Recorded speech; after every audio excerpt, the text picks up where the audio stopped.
we ended up taxiing out. We were kind of good to go because we were doing an intersection takeoff and the performance allowed it. We're cracking along down the runway, and about 85 knots, we look into our right 1 o'clock, 3 vehicles, no confliction. And I went, yeah, tally. We carry on, and about 95 knots, that's when they turn right. They turn right across the runway. Very clearly you can see a pickup truck, a bus, and another pickup truck.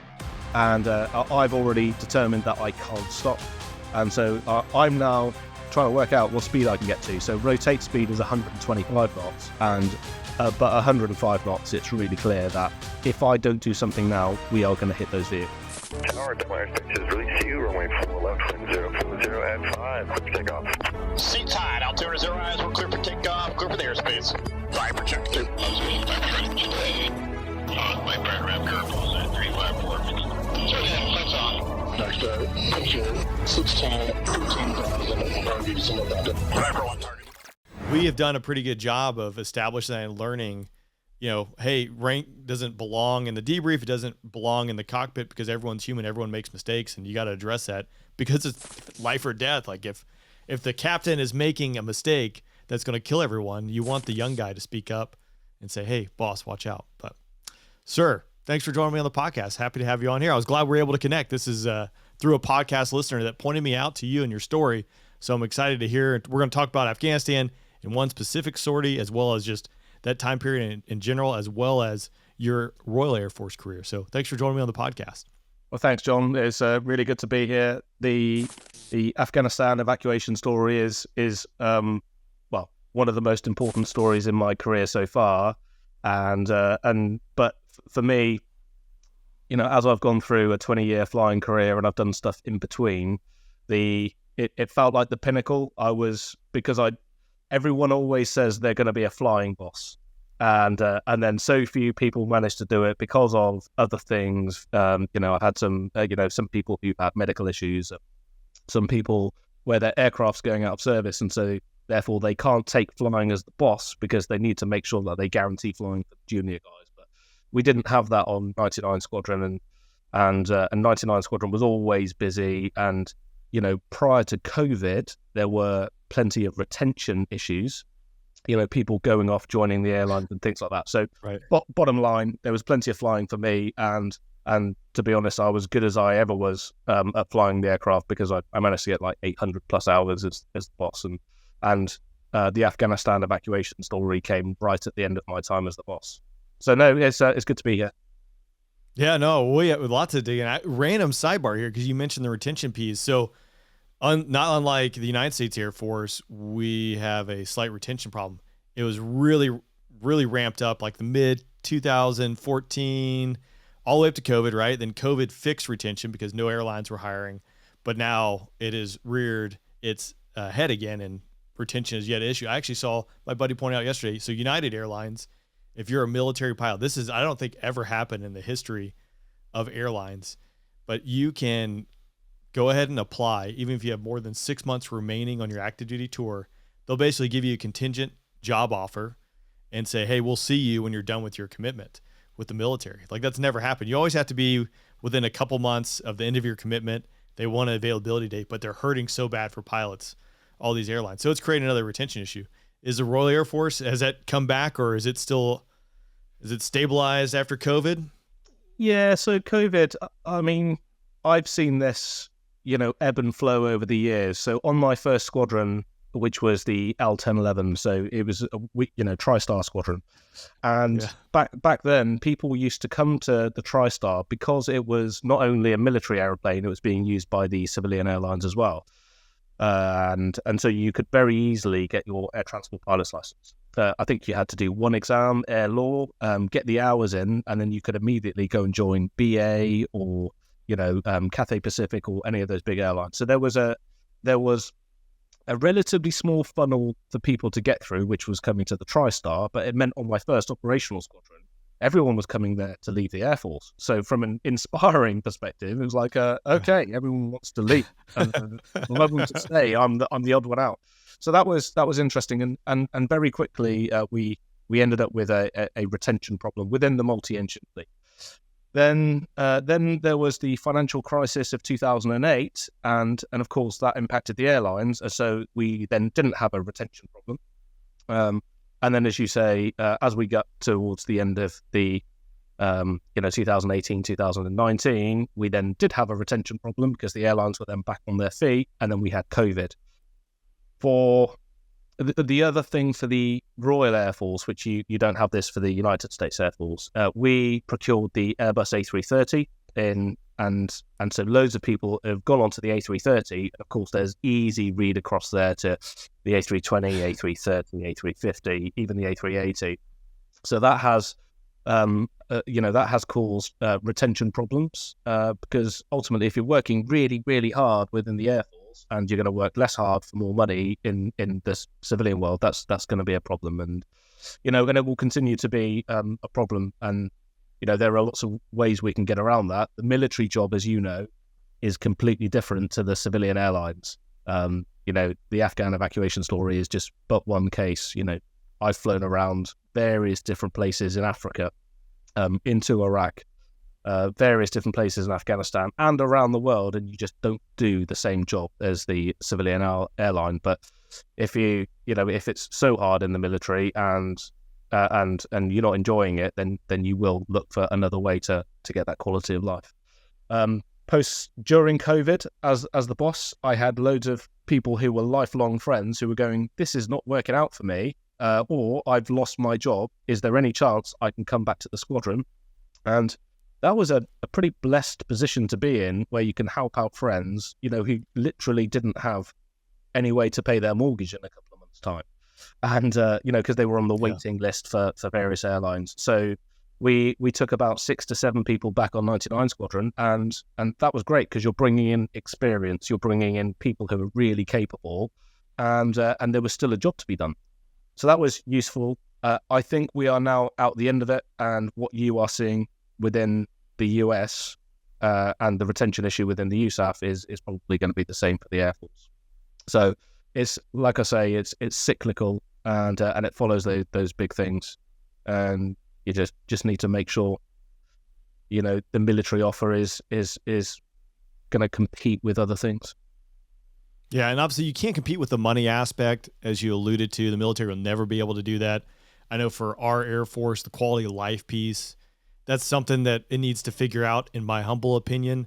They've made strides with certain things that have made it better, but then there's a lot of road to cover to fix that. But again, I think you mentioned in your synopsis you sent over to me, and I think it's a great point with you flying the A330 over the Indian Ocean. So you joined the military, right, for a purpose and a mission, and to serve your nation, make things better. I think that's what most people probably should do it. But nowhere else will a 24-year-old, a 25-year-old, a 30-year-old have the responsibility of this multi-million-dollar aircraft going into some of these crazy places. Maybe it's dropping off, doing airdrop, it's doing humanitarian aid, it's dropping bombs, whatever it might be. You're just not going to find that. You're not going to get that in the airlines, which I think you alluded to very well in the email you sent over to me. Yeah. There's so many different stories. So, one of the stories is, I just remember 2005, September 2005. Now, that was a pretty bad year. So it was the 2nd of September 2005, and I had a good friend who was flying on a Nimrod. Now, this was the Nimrod which basically all of the report is out there now, and it led to the Haddon Cave inquiry. So this was the Nimrod that essentially was air-to-air refueled and then basically blew up over Afghanistan because it caught fire, exploded about 3,000 feet above the ground, and 14 people died, including a mate that I went through flying training with. Within a couple of days, I was back flying over Afghanistan and refueling F-18s because I was on the tanker, and it was the tanker that refueled the Nimrod, and that was quite a strange place to be. And we were up. We'd done our frag for the evening, so we refueled all of our people, and we sat there. We weren't allowed to be let off station, so we couldn't go home until we were bingo fuel, i.e. minimum fuel to go back to our base in Muscat. And then there was a mayday, and we are we are there going, okay, that's interesting. Don't hear Maydays all the time, and we're just sat there listening away. And it was basically a pair of F-18s, and one of the F-18s had lost half his hydraulics, and he was considering, and it was one of the ones from the carrier. He was considering diverting to Kandahar, but they were fairly sure that if he diverted to Kandahar, then they'd never get that F-18 out of there because they didn't have the maintenance and they didn't have the other aspects. You can't take it apart, and you're not going to fly back to the carrier. So they're pretty worried about that. And so what they wanted to do was refuel it and have someone refuel it all the way down the boulevard, the Pakistan corridor. So anyway, KC-135 shouts up and say, "Hey, I've got a bit of gas," and it had about £5,000 spare gas, and it was actually the tanker above us. So we were at 26,000 feet, and it was at 27,000 feet, and they needed to get down. Anyway, lo and behold, we had our hoses out, and these F-18s came up and thought they were formating on the KC-135, but they were formating on us, and the one with the hydraulics problem had plugged into us, and so our amber light had turned into a green light, and he was taking fuel from us, and so we just let them know and let the TAC air traffic know that he's actually plugged into us, and it was like, okay, that's fine. Can you take him down the boulevard? And it was like, yeah, I think we can. And by this point, the KC-135 had £5,000 of fuel. We had 30 tons of fuel. So we had £66,000 of spare fuel. And it was like, yeah, we got loads of gas. We're happy to do this. So we picked up his mate. Now, we only have one hose. We've got two hoses, but the L1011, you can only refuel one hose at a time. So single point refueler. And so they were kind of yo-yoing backwards and forwards, and we made to go down to the boulevard. And then his mate comes up and goes, "Is there any chance, just in case he loses any more hydraulics, that we can get the gear down and get the flaps down?" And it was like, okay, how slow do you need to go? And it was actually below our minimum refueling speed, but it was, we understood the operational requirement and went, yeah, okay. So we put our slap sail and got our first kind of stage of flap out and cracked on down the boulevard. And this guy was plugging in, and he was you could tell he was nervous on the radio, and it was like, and then he was plugging in, but because he'd put all of his wheels down and all of his flaps down, he now had loads of drag and didn't actually have that much power because he was so slow, and so we now had to toboggan, and so we weren't in the boulevard, and we came down to around about 15,000 feet, and then it was 14,000 feet over Pakistan, and so we were letting Karachi know, and then we kind of took on the Mayday call sign, and it all got really interesting, and then in the end, he got loads of fuel, or we got fuel. We took them all the way back to around about sort of 50 miles away from the carrier. They managed to land safely on the carrier, and this F-18 had got back, and that was so rewarding. And we went back and had a couple of beers in Muscat, and we were kind of high-fiving, going, "This is amazing." Now, you just can't do that in the airlines. And that was just one of my stories when I go, I recognise why loads of people are leaving, quality of life, money, and things like that. But but for me, having situations like that, and the low of what had happened on the 2nd of September, where I'd lost a mate, and he died in the most horrific way. And then a couple of days later, you'd had a material impact on someone else's circumstance, and you go, okay, there's something in this. And by then, I'd only been operational for a couple of years, but it kind of solidified my rationale for being in the military. Yeah, highs and lows, right place, right time. It can go wrong place, wrong time. All that applies.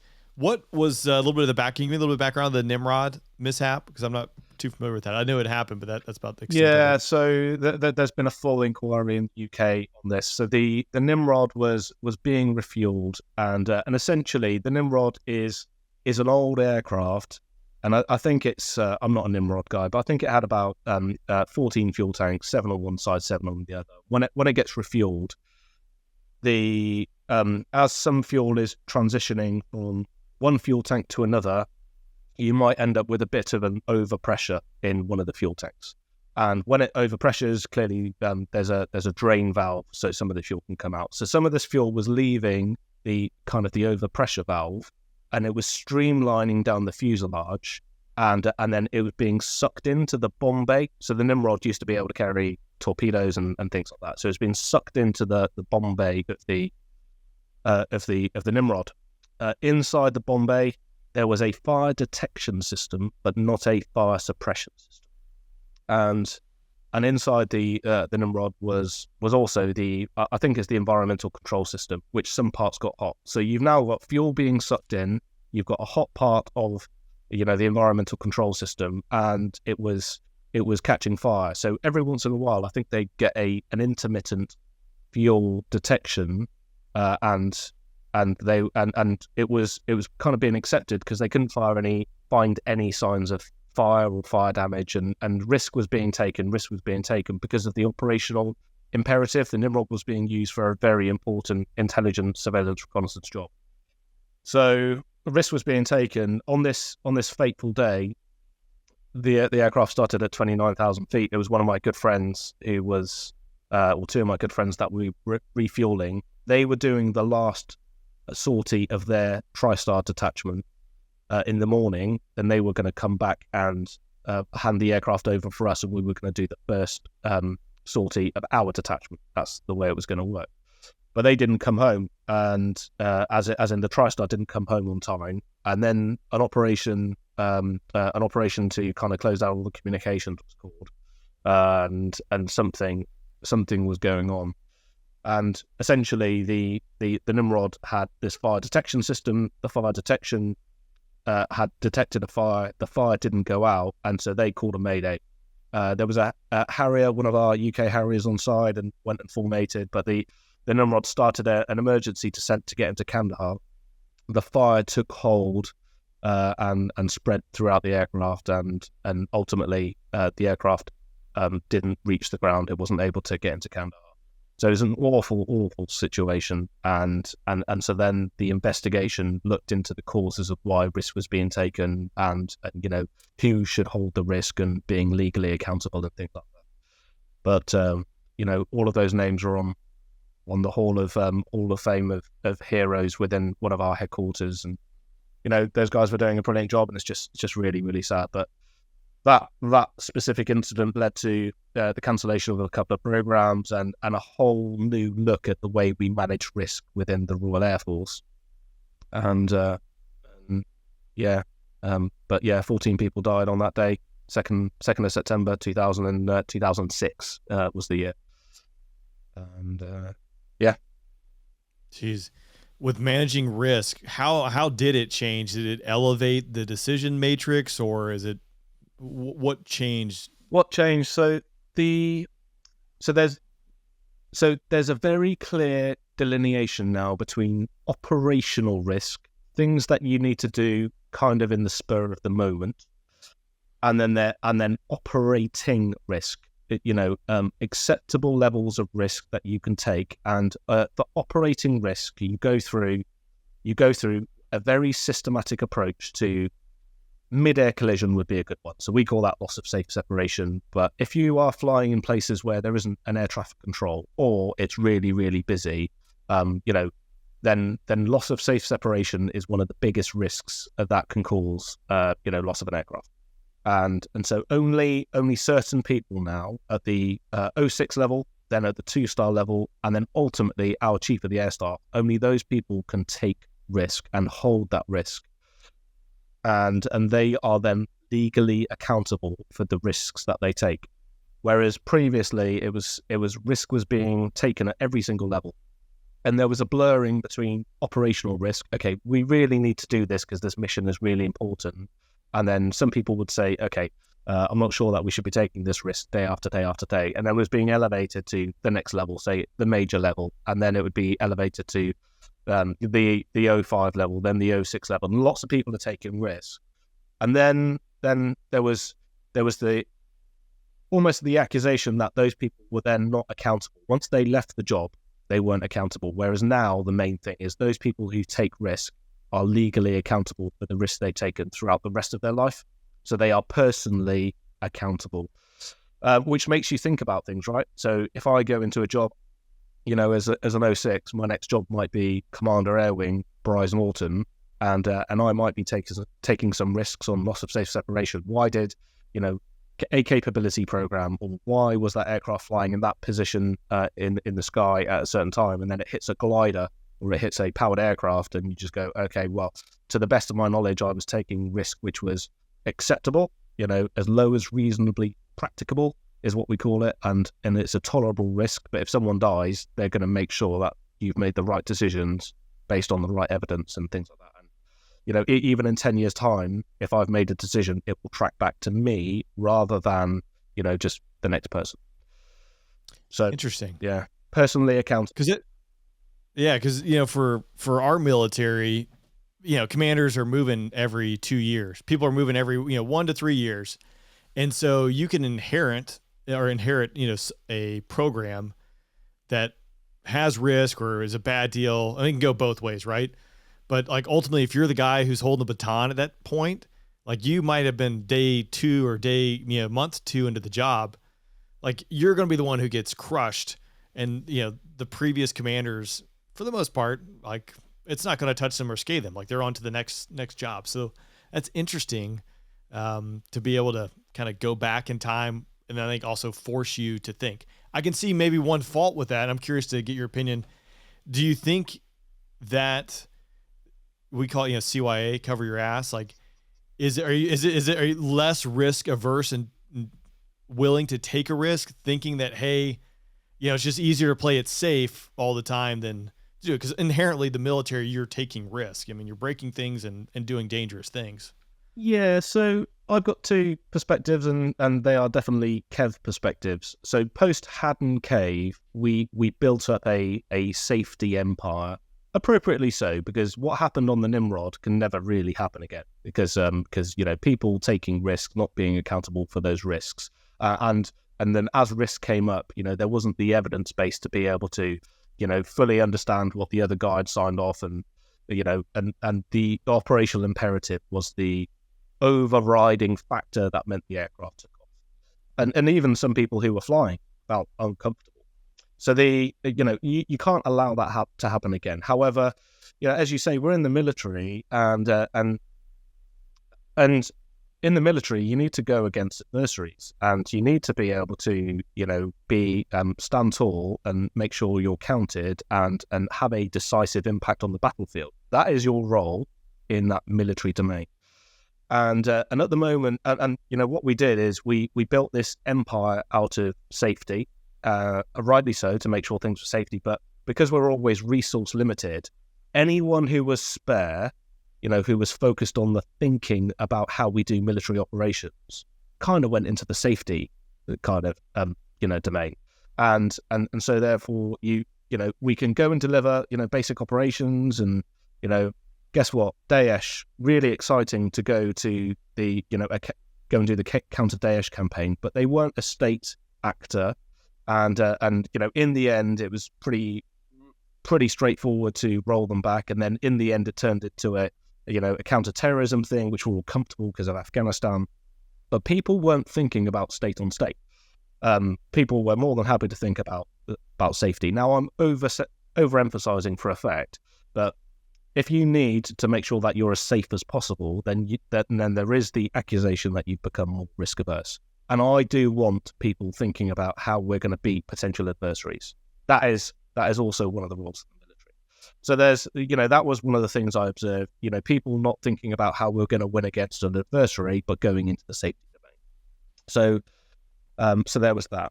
However, what I would say is, back to the Afghanistan evacuation, when real military operations kind of kick off, you do end up in the right place. So if I go back to the operating risk, we, on the C-17 in the UK, you can only fly 138 people because of the number of seats. Now that is tolerable, and the risk is managed appropriately because you've only got 138 seats, and so if people can't sit down, it's not safe. When you come to an evacuation situation, the USAF rules are you can put 350 people on the floor, strap them to the floor, and it'll be fine. That's an emergency situation, but we didn't have those rules within the Royal Air Force because we never really had to use them. And very quickly, almost within hours. So I was actually on leave, and I got asked for a review on, how many people can we take? And I went, guys, I've already fed this information in. We should follow the USAP rules, and the answer is 350 based on this evidence. Once I'd provided the evidence and it was accepted by the 2-star, that became operating risk. Okay, there's a valid justification, and so there was the, as you say, the cover your ass element. The Americans are doing this, so this is probably fine. And that became operating risk. Now, when we actually got into theatre and we started doing the evacuation, we went above 350. So there was no evidence for that.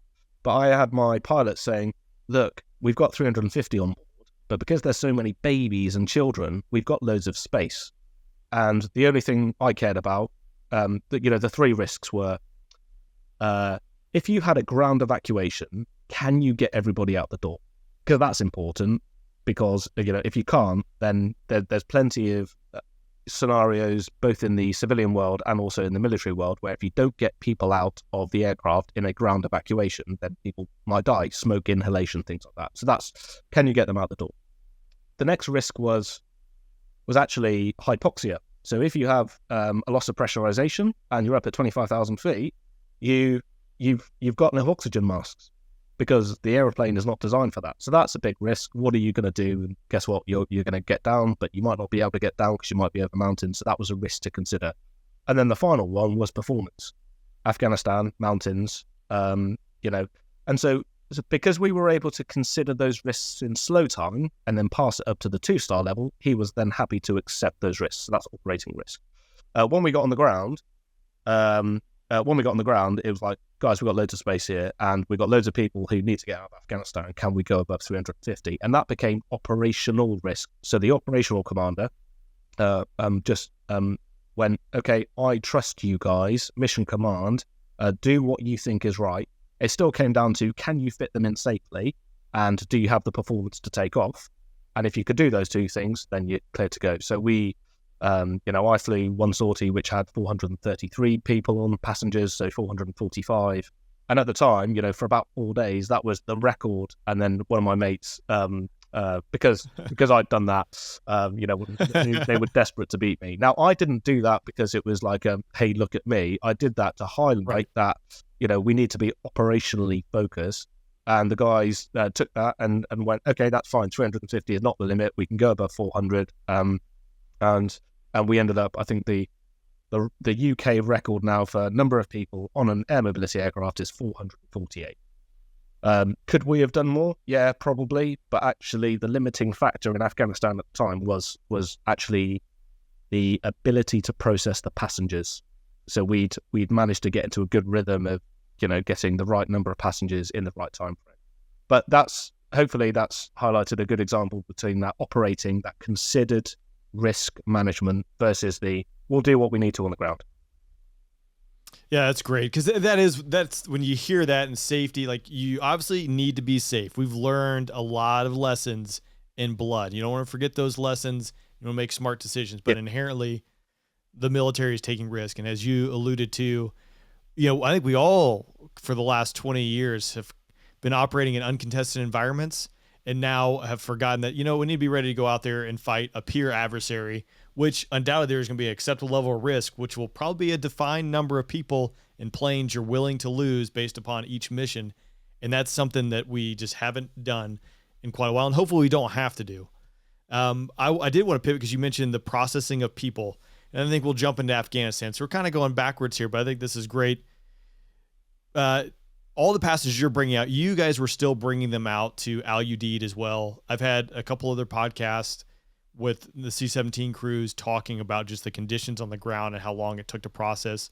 Were you experiencing the same things as far as where you're moving passengers to? Or were you taking them to a different spot? Yeah, we were actually taking them to a different spot. So we were going to another airport in UAE. So we were operating out of a base which was about 10 miles to the west of Dubai, and then there was another base in Dubai. So we weren't using Dubai International, but we were operating in 2 air bases there.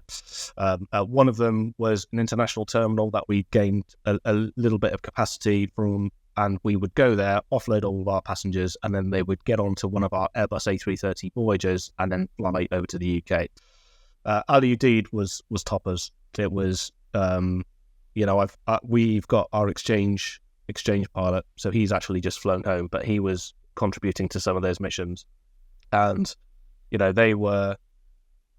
So their limiting factor was in Al Udeid able to process the passengers, so they ended up with a load of tankers over top of Al Udeid, and then people were tanking them because they weren't landing in Al Udeid. That then flew back to Ramstein, and I understand that because of, I don't want to be coarse here, but because of the amount of feces and urine that had gone through the floor, it destroyed all the wiring, because it turns out that urine is pretty toxic and corrosive, right? And so I don't know where they got to, but I was told that up to 10 of those aircraft were completely screwed.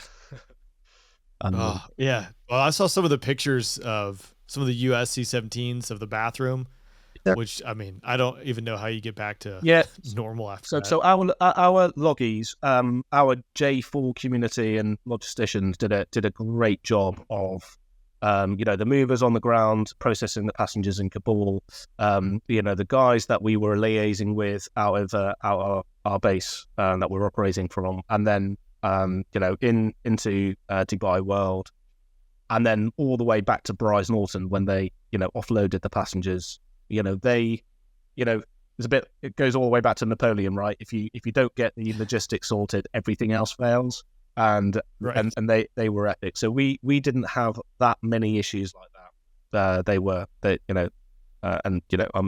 were appropriately glorified. Right. Yeah, I know. Fair enough. And I think obviously evident. We see how important logistics. I think the Russian military can talk to that most recently. So logistics, they make it all happen. Yeah. I want to pivot because I have talked about that, but I have a little synopsis here. But Wing Commander Kevin Thomas Latchman, RAF, was awarded the Air Force Cross after demonstrating exceptional leadership and gallantry in the face of imminent danger during Operation Pitting, following a suicide bomb explosion at the Kabul airport. You commenced a takeoff. There was a convoy of 3 vehicles that I'm envisioning were running parallel on a parallel taxiway. Yep. And then at some point did a hard 90 left or 90 right, ran perpendicular to your aircraft. But you ended up missing this convoy by 10 feet, which, obviously would have been calamity and killed everyone in the convoy, and most likely you and everyone on the C-17, or just been horrific. I want to talk about this specific mission, but you were awarded the Air Force Cross, and if I understand correctly, Prince William awarded you the Air Force Cross. So I want to talk about that first, because I know once we start talking about the mission, I'm not going to ask anything about Prince William, but that'd be a pretty cool moment, I would imagine. Yeah, it really was. So I mean, it was just a year ago. So that I went to Buckingham Palace and was awarded that. It's pretty special going to the palace. I'd never been to the palace for any other reason apart from like every other tourist standing outside the gates taking some pictures. What was also quite special, it was a year on from me completing my tour. So I handed over the squadron on the 1st of October 2021, and this was now kind of 13th of October 2022, and it was my I'd done 6 months out in the States at Shore Air Force Base, and we'd had a great holiday in Disney, and lots of things had happened since then. And then all of a sudden, I was kind of right back in the room and doing interviews about this incident. My daughter's birthday was around that time as well, so I she was there. And normally they only allow you a couple of tickets because it was post-COVID. But one of the stories was, we went to London for my daughter's birthday, and all of us got to go in and see Buckingham Palace. That was cool. My wife and 3 kids. So all of it was quite a magical situation. Yeah. And then Prince William, I was the last person to get my award, and he was he's gone through the pilot training system. He has been, or remains a Royal Air Force helicopter pilot. He's done search and rescue, and so he knows the system. And so we chatted for a couple of minutes, and he said, so was it just blind panic? And I went, well, actually, and so I went through the scenario, and he was great, and he pinned my medal on. Slight awkward moment as I come to leave because I was the last person. What they do, and he's standing there, I assume for quite a long time, maybe an hour and a half, 2 hours beforehand. And as soon as I come to leave, they start playing the national anthem. So I turn around, stand to attention, and then he marches out. And then he gives me a wink, and then he disappears off. And it was it was cool. It was all really cool. Got some great pictures. Yeah, it's kind of cool. It's interesting. I guess that was the piece I wanted to ask about too. Is so he did combat, or he did search and rescue, flying helos. He no longer does that, right? He's now just doing Prince duties or royal family duties. Yeah, that's how it works. So he's got lots of roles, as you might expect. He is the Prince of Wales, and he's and you see Princess Catherine also, doing all of their full-time roles, and he is now the next in line for the throne, and there's been lots of activity. Obviously, Her Majesty the Queen passed away just over a year ago, so that had actually happened about a month before I then went to the palace, and so we didn't know whether I was going to go to the palace on time because they were in grieving for 2 weeks, and it was going to change. It might have changed everything. Was I going to be awarded my gallantry medal by the new king? That was a conversation, right. But no, it was just a lot's happened. So I'm fairly sure that he is just doing full time, royal family stuff. We threw a bunch of tea in a harbor a long time ago, and I lost track. But it's interesting to hear about how it all works, and it's cool that I think his military service for stepping into the royal duties there. So, pivoting to the sortie that we're talking about here, can you break down your lead up to Operation Pitting, how you've kind of flowed into this process, and then how you found yourself on the runway that night, and what transpired? Yeah, so the lead up to it.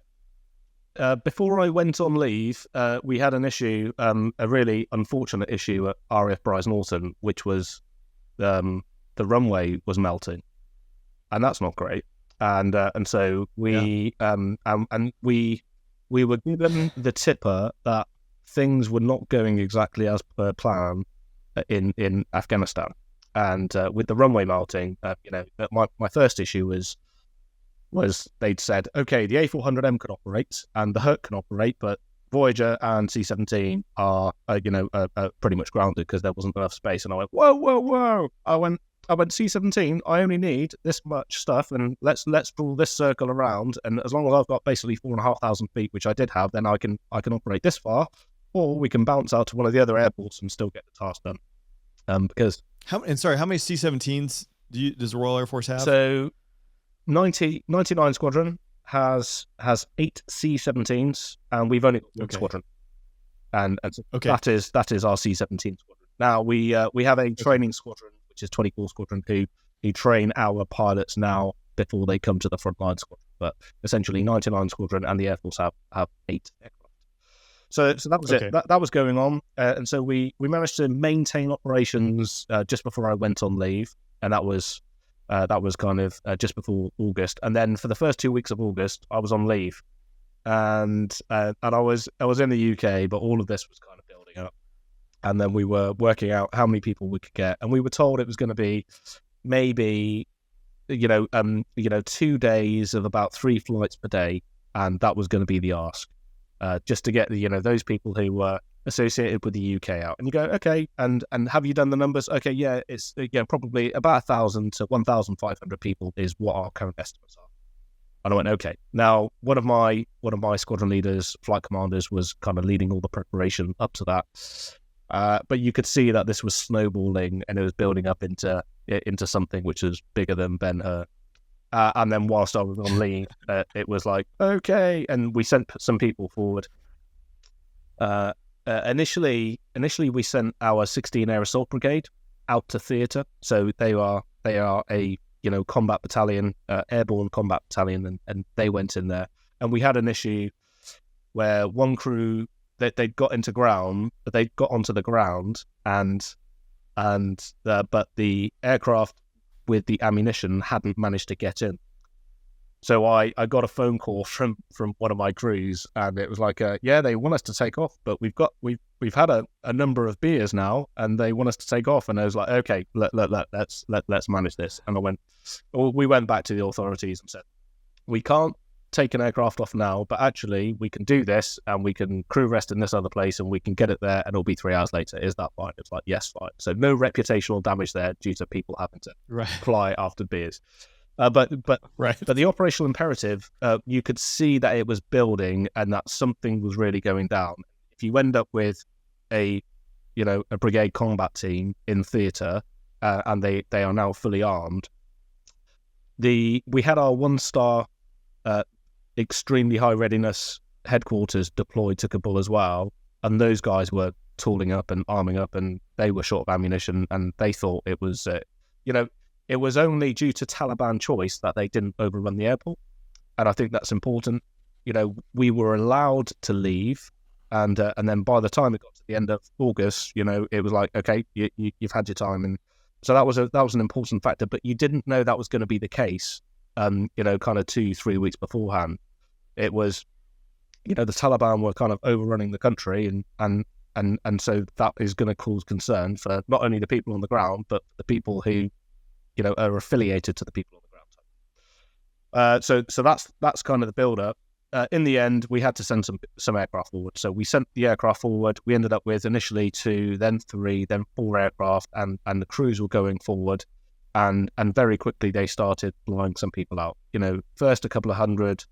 I discussed before, I'd written a note to the 2-star to get approval for up to 350 people, and so that was kind of approved. So that wasn't a thing. People were jumping on the floor. They were just putting the straps across their laps, and I think the first lift out was about 250. Then it went up to 300, and very quickly up to 350. So it was kind of working, and then we end up with the situation where the Afghan air traffic control kind of fell. And you end up with, another one of your podcasts, I think, where that aircraft took off with 800 people on board, with people falling off, and the aircraft, the airfield got overrun.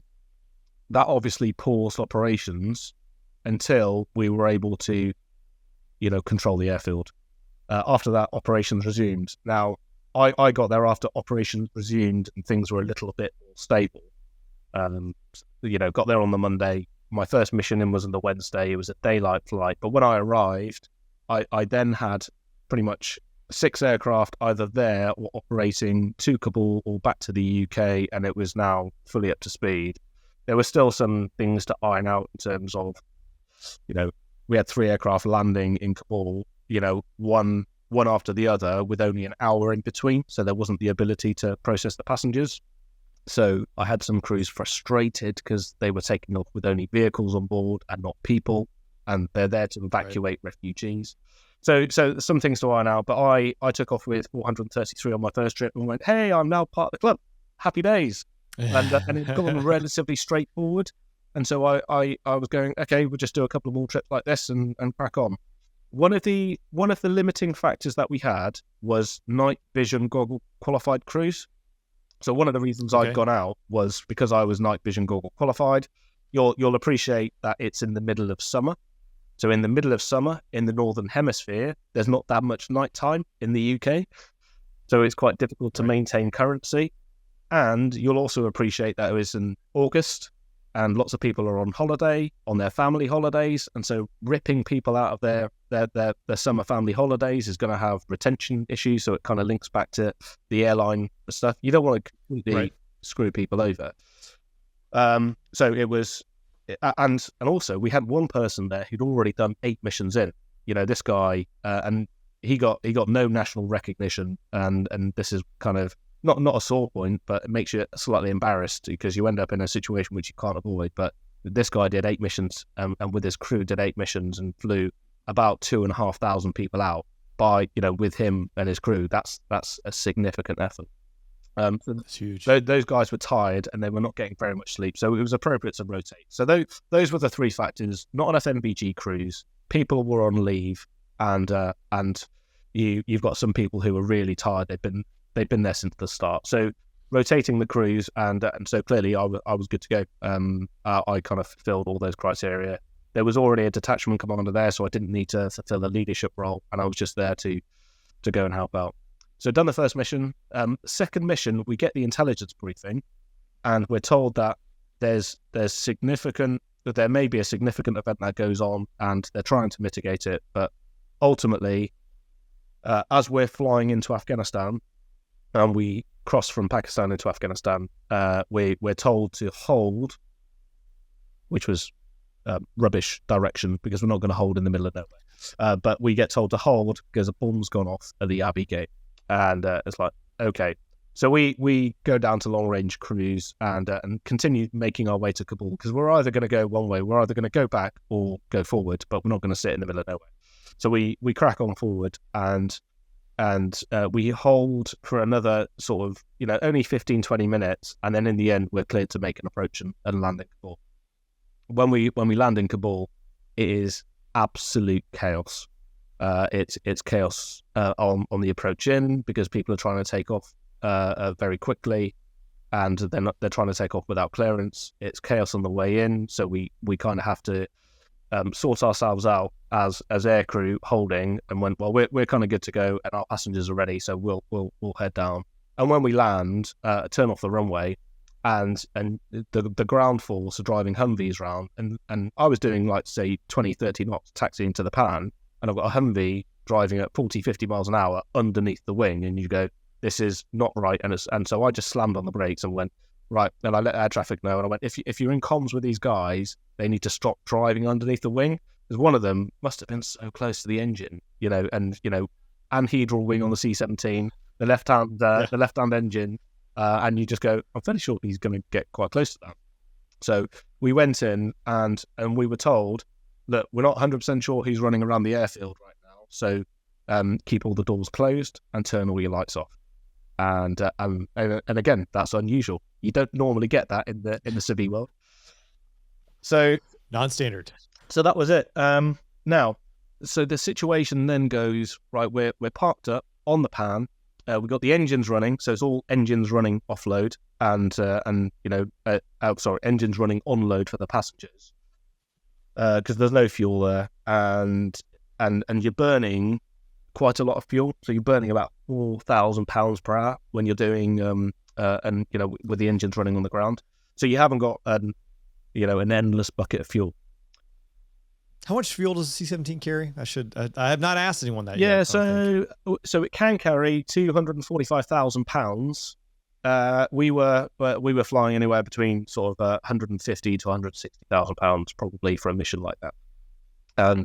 Okay, that's there and back, probably with like 30 minutes of holding. Yeah, there and back with normal divert fuel and engines running fuel, and a little bit for mum, so that you can keep the engines running, and should there be any eventualities on the ground. But Kabul, 6,000 feet high, and you've got 17,000 foot mountains around you. So you are performance limited. So you can't go in there with, say, 200,000 pounds or anything like that. And some of the US tankers, I think, were taken off with shed loads of people, but they had tankers in the overhead.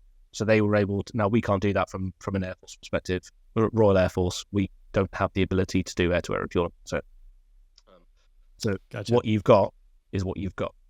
So fuel, the one you're with. We parked up for about half an hour, and we're burning this fuel and going, well, we've got a DP here, so decision point on when we go, okay, that's fine, no passengers, we'll head back.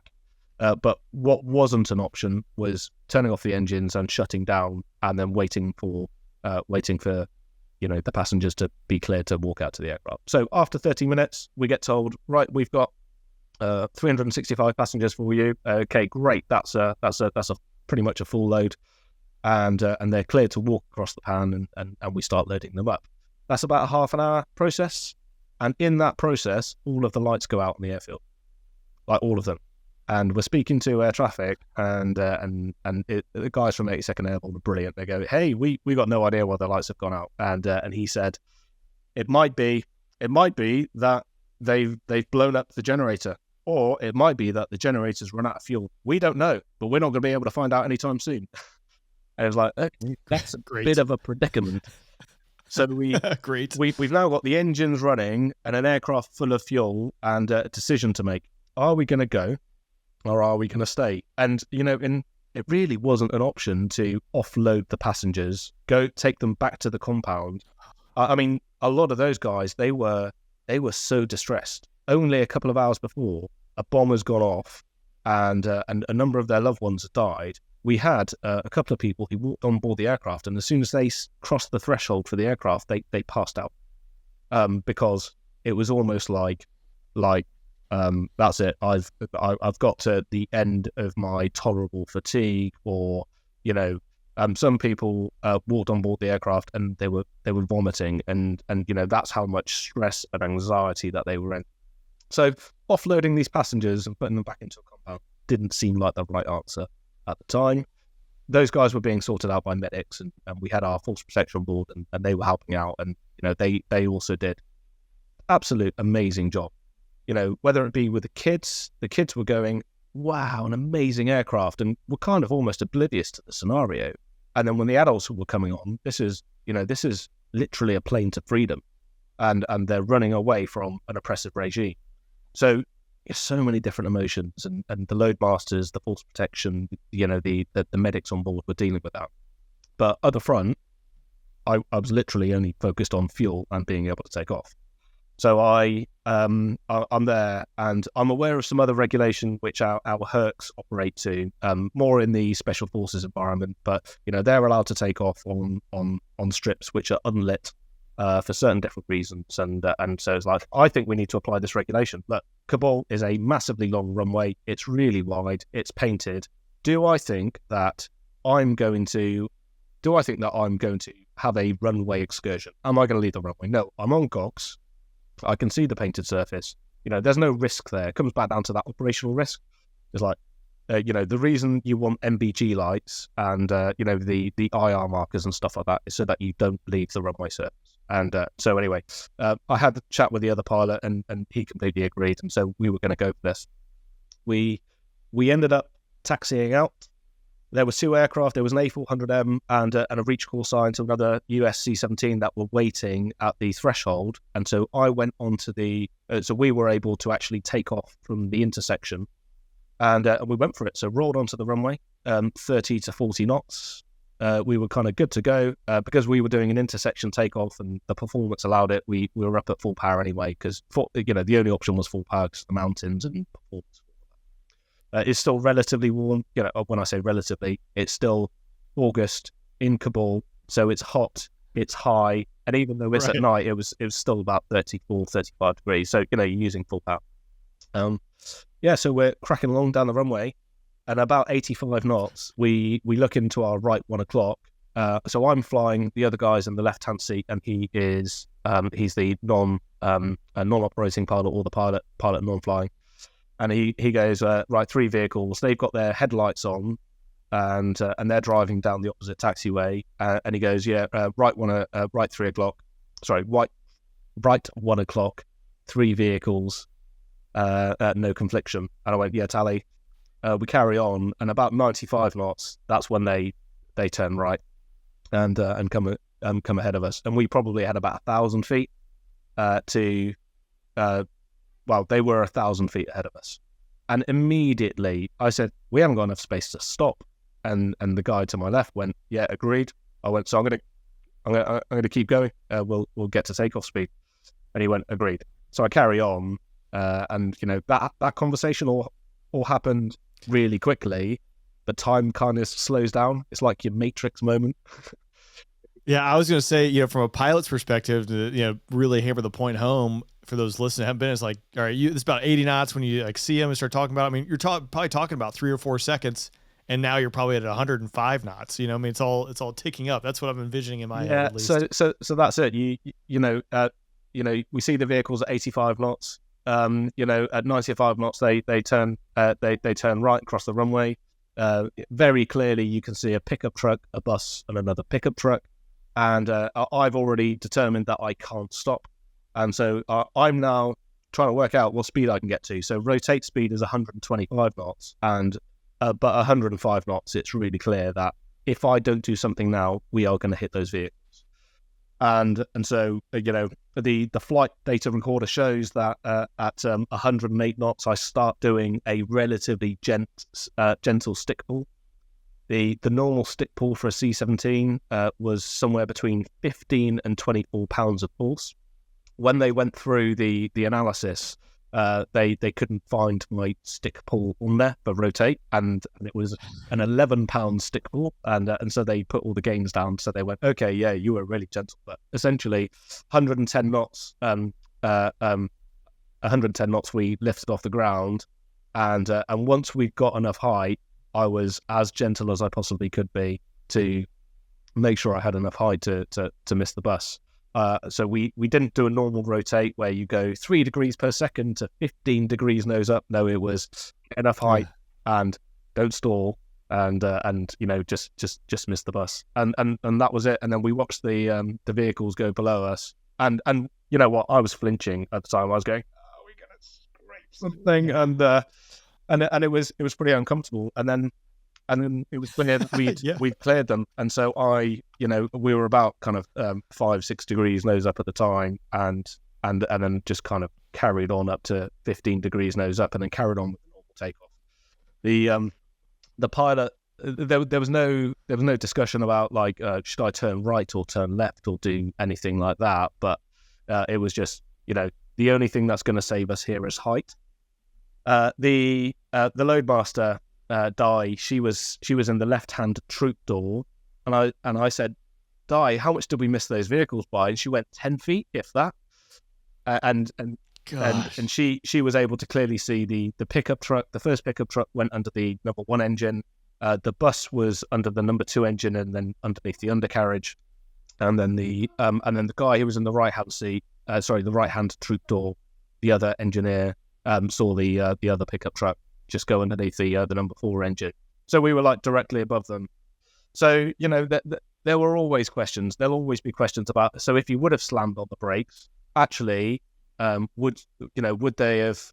Would you have stopped before they cross? Where was it? But the amount of seconds and the decision making at the time, I think we're talking about whether we hit the first vehicle or the last vehicle.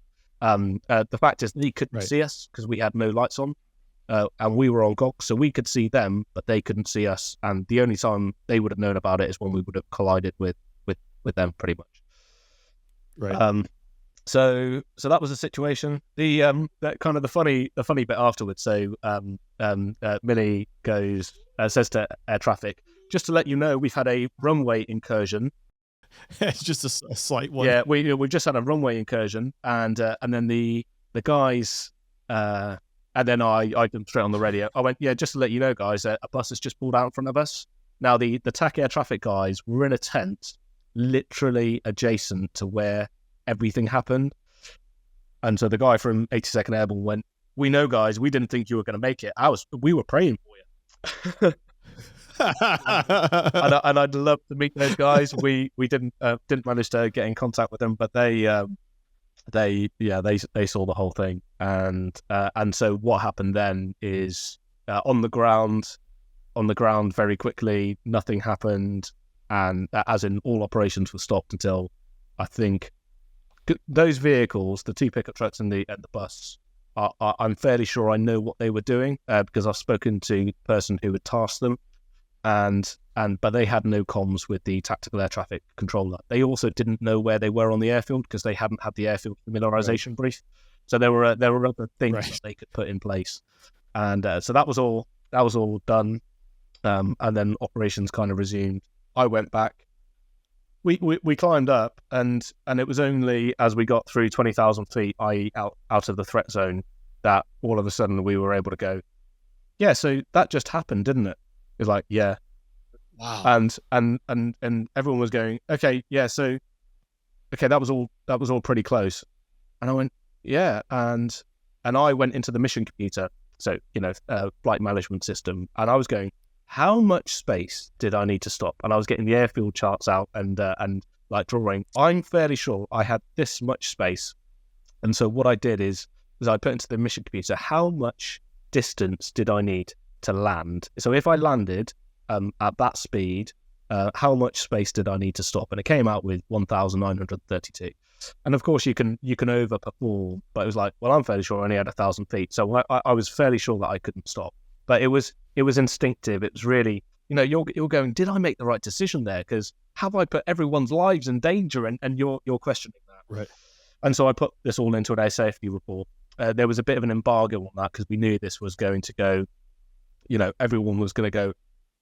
Yeah, Holy Mary, Mother of the right. And so I reported that up into the operational chain of command and lots of things, and let the other guys know what happened, and then it just became a thing, and the story took hold, and kind of the rest is history.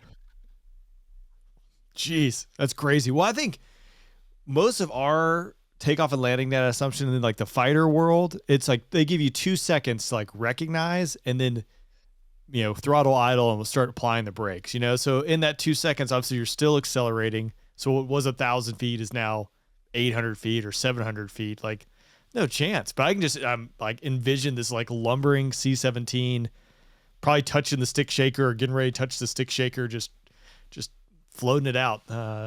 Not where you want to be in life, but obviously that's where you were. So pretty impressive. So I mean, from flying big airplanes as well, in every scenario that you do in the simulator, you can either stop or reject the aircraft, or you can take off.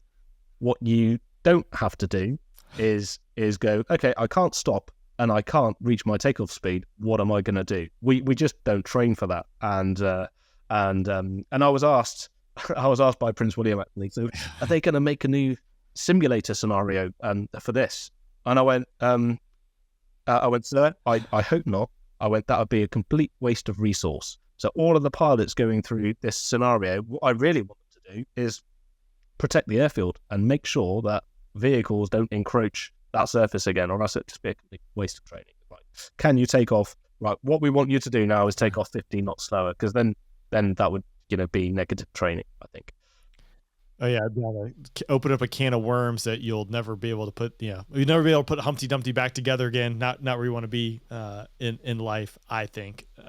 But wow, that's spicy. You literally did the standard bus full of nuns on the runway. I don't know if you guys do that with all your emergency procedure sims, but like every emergency procedure sim you do, like to force a go around or force a abort, it's like you're just coming down final. You're like single engine, and then all of a sudden there's a bus full of nuns on the runway, and you got to go around. So you literally did it in real life. It was, but without the ability to go around, it's like, okay, well, what am I going to do? Yeah. I have no choice. Actually, I recorded an episode 2 days ago, which won't see the light of day for quite some time, but it was actually the aircraft commander from the C-17, the first one where it was kind of overtaken, people hanging onto it and falling off. Yeah. And he was just describing, that time, because I was asking about the decision to take off, taxiing down, turning around. You don't know if the airfield's clear, but he's like, couldn't talk to the Apaches, couldn't talk to the MRAPs, all these players on the airfield. Could not talk, and then it's still like, it's going on throughout the entire operation with people driving across the runway. I want to talk to the guys driving that, because can you imagine how loud, like they were probably obviously completely unaware that you guys were rolling down the runway, and their first inclination was probably a C-17 passing 10 feet over them in full throttle, it'd be wild. Yeah, let's just pause it there. My lovely wife has just literally come in, so I just let her know that I'm on the podcast now. Hey, sweetheart. So my son's home from school. So I've had two amazing children here who've sat perfectly quiet throughout, because I exercised them before with the dog, and now my wife's home. And my awesome. Son's up and will be, but she knows I'm on the podcast, so that's cool. No, it's perfect. Yeah, so, I love it. Yeah, I guess a little later in the day for you than it is for me. Yeah. So the funny thing. So there's another part to the story. So you then go, right. We've just had this incident. We've done the air safety report, but we have to go the next day, right? And so everyone was kind of aware of what had happened, and we'd fully debriefed it, and everyone was comfortable with the decision that I'd made as the aircraft captain, but also as the pilot flying, and the other guy, I don't want to call him co-pilot because he was a qualified captain in his own right.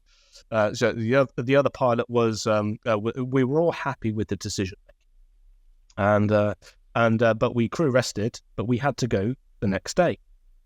Because we had lots of airplanes and lots of crews, and so I individually kind of messaged each person, and I spoke to Millie, and he we went, well, he went, on reflection, I'm not 100% sure I would have done the same thing as you last night, but I also know that what you did was the right thing, and because he was a captain as well, and I was the boss, I said, look, so first trip in, he was the captain, and I was his co-pilot, and then we were flip-flopping. So the next night in, on the fateful night, I was the captain, and he was the co-pilot. And then on this third day, it was time for him to be in charge. And he went, look, I'm actually, it's like, you've got like loads more hours, and I'm not sure, and I'd just be more comfortable if you were just the aircraft commander tonight. I went, that's fine. I went, but you're still flying it. And he went, okay, I'm happy with that. So he was happy to go flying. I spoke to Di, the loadmaster, and I said, are you happy to go flying? She went, yeah, that's absolutely fine. We had another loadmaster on board, and he said to me, okay, how are you going to make sure tonight that I don't die? And actually, that was quite an interesting question. I went, you know what? Anytime we're close to the runway, I'm going to make sure that all of my lights on and I look like a Christmas tree. It's like, I'm not going to take the risk. I don't think we're going to get shot at. I don't think we get shot out of the sky. I don't think that is a valid risk. And that risk is, pales into insignificance compared to, hitting a vehicle on the runway. I went, so we're going to look like a Christmas tree. He went, I'm happy to go flying. And then the ground engineers were happy as well. So we went flying on the third night. But that was an interesting kind of leadership challenge. After an incident like that, how do you still go flying? And so we went for it. And that was cool. And then that was our kind of last mission, really. It was cool. We did our 3 missions. That's wild. I mean, quite an impressive story. I would not have wanted to be in that situation. So I'm obviously very glad it worked out the way it did, because I don't know if you roll the dice on that one, there's probably Now you met 9 times out of 10 maybe it doesn't end that you way. mentioned also about the what was the crew of the bus thinking? When we went back on that third mission, there was a bus that was tipped over on its side.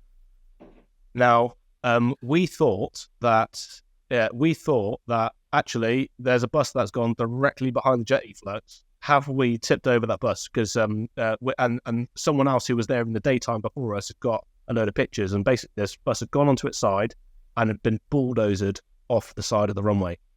And it was like, did we do that? Because you think of some of the Die Hard films and things like that, and you just right.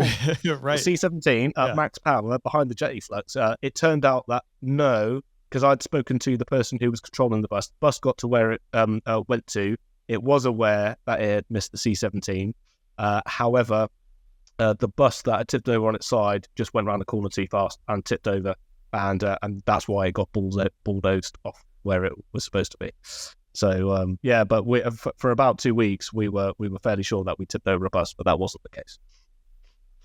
Yeah, I would think, again, talking about this podcast recorded the other day, one of the aircraft commanders, his decision matrix for not putting the flaps down, which I never thought about, was he said the C-17, when you put those flaps down, even at idle, now it's just deflecting all that thrust, even at idle, obviously, it's deflecting all that thrust, all that wind down at the ground. So he was thinking about the people running alongside the plane and didn't want to blast them. Because you see the videos on YouTube, I don't know what island it is in the Caribbean, right, where people are hanging onto the fence behind a 747 taking off, just getting sandblasted and blown, 70 feet down into the beach.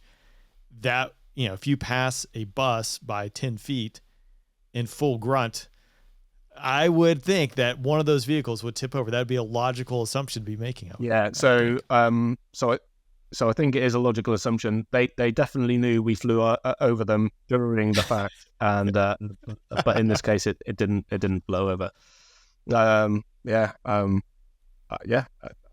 luck, I guess.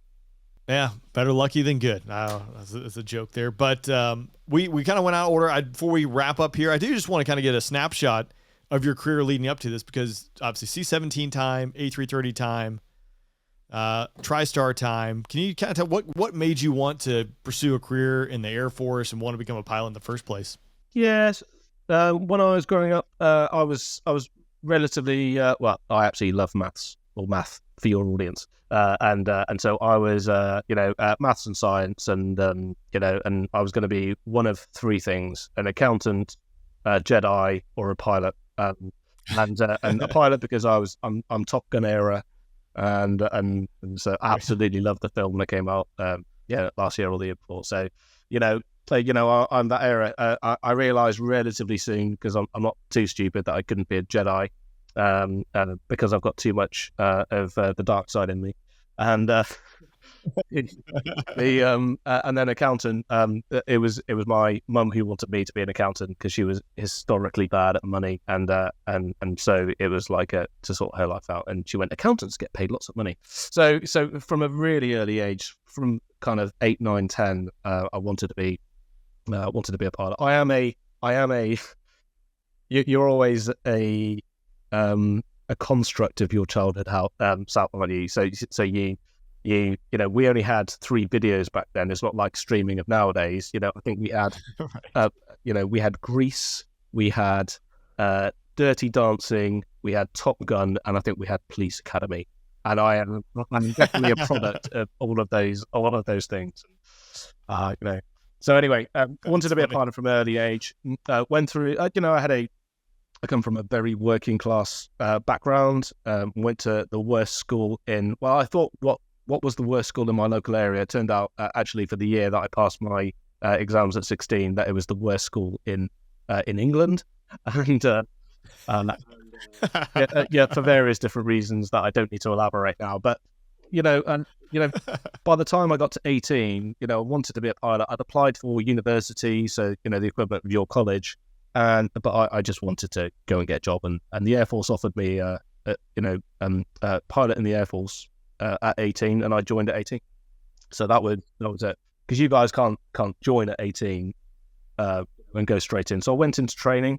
That was in 1999, and absolutely loved it. And I went initially through the fast jet stream. That didn't work out for a number of reasons. I loved flying the Tucano, kind of like the PC-9 equivalent, and then I loved flying the Hawk T-22-ish. And but I didn't get to the end of the fast jet stream, and they said, "Oh, well, it hasn't worked out for you. Do you want to go and fly helicopters, or do you want to go fly multi-engines?" And going back to helicopters, you've spent a number of years in the flying training system already, and if you go helicopters, you have to go all the way back to the start. So I elected for multi-engine. So I think I got chopped from fast jet training in the February of 2003. By the time it got to September 2003, I'd gone through multi-engines, and I'd been selected to go to the TriStar. And that was cool, because the TriStar did air-to-air refueling as well as air transport, and I was told air-to-air refueling was the sport of kings and queens. And so I went there, and actually I really enjoyed the air-to-air refueling side. And it was like I say, everyone was trying to leave and join the airlines at the time. So from a squadron ethos perspective, that it was maybe not the best, but the aircraft was great, and the people were great, and the operational task was great. I got the opportunity to go to the C-17, and after that, all of the things clicked for me as a military pilot, and someone who wants to do something valuable for the country, because the squadron, the ethos, and the morale on 99 Squadron was just like unbelievable, and the aeroplane was great, and the people were great, and the tasking was great. So all of those things combined to create this magical combination, which for me absolutely solidified my reason to be in the Air Force. And because I loved it there and did all right, you very quickly, success breeds success. So you get promoted, and because I've been promoted, they then offered me the opportunity to be one of the first pilots on our brand new tanker. So I had glass cockpit from C-17, and I had air-to-air refueling experience, both tow line and trail, on the TriStar. And so it was, those things had combined, I'd already changed aircraft type once. So then you're not really scared of that. So they said, do you want to be a flight commander on C-17 or bring in a new aircraft? And I went to that new aircraft, and that was epic. And I got my air transport pilot's license and flew A330, and that was a great journey. But after that, though, TriStar, C-17, and Voyager, 3 of the biggest aircraft that the Air Force has ever had, and I've been doing ops for 10 years, but it's kind of tactical. I needed to get away from big aeroplanes, RAF Bryce Norton, and ideally the Air Force. So I went into our joint environment, working with the Army and the Navy and the Marines, and you very quickly realise the things that combine you are much stronger than the things that separate you. And I really enjoyed that, and I got to look at how our special forces operate, and that was cool. And very quickly, because I enjoyed that job, you continue to thrive, and you get promoted again. Did staff college, went and did a really good staff job again, supporting our non-conventional forces, and that was great. And during that, I then got selected to be officer commanding 99 Squadron, so unit command of the squadron that I absolutely loved. So I've had a pretty blessed time going through, and OC-99 was just the best job. The people, the squadron, the tasking, and the Afghan evacuation came right at the end. Since then, I've still had a great time. So I finished that, went out to Shaw Air Force Base for 6 months, and Shaw was great. South Carolina, great people, working with the USAF, but working within a coalition as well. And that was 6 of the best months that I've ever had in the military. And then I've come back. Well, you might be the first person I've heard describe Sumter, South Carolina as that. I mean, I spent about 6 years in Sumter. It's a great spot. It's a quaint little town. So I'm going back there. It is great. You need to go to South Carolina karting and have a look at the leaderboard there. Yeah. We did a lot of karting, and I think me and my buddy are still 3rd and 4th on the leaderboard. Duly noted. Did you ever go to the dirt track? So this was Carney, as I mentioned, was our British exchange officer. He was all about this. So there's a dirt track with little stock cars out there racing. I mean, it's in the middle of nowhere, but on Friday night, that's racing season. You back your pickup truck to the back of to the racetrack, and it's full on. So we didn't do experience. That. We did. Went to some baseball games. The local baseball college team. We also went to a few NBA games. Went up to Charlotte and saw those. And we definitely took in the culture. We learned to play softball, and we taught everybody cricket. And so there was a good sharing of cultures. So no, we had an amazing time. And then straight after that, I bounced back. And then went straight down to Tampa, and then took the kids to Disney and had an amazing time in Florida. So, that was a crescendo to a brilliant kind of op tour for what you want to call an op tour. And then, of course, during my deployment, I found out that I was being awarded the Air Force Cross, and then I found out that I was being promoted. And it carried on, and now I'm in the job I'm in right now. And again, it's multinational, it's joint, it's interesting, it's NATO focused. Clearly there is a war in Europe, and so it's relevant. So I'm having a great time. That's my career. No, Kev, I really appreciate you joining me. I hope you're willing to stay around for just a quick There I Was story and share it for my Patreon supporters. Before we wrap up, any parting shots? If you found 15, 16-year-old Kev walking down the street, is there any advice you would give him? 15. No regrets. I don't have any regrets now. Clearly, when you get chopped from fast jet training, or you end up in some of those low points, you can't really change those. So kind of, as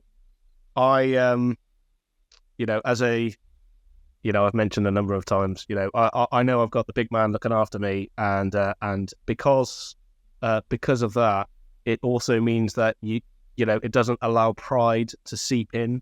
So just back yourself, don't get too big-headed, and make sure that you look after the team around you, because if it's all about the people. It is all about the people.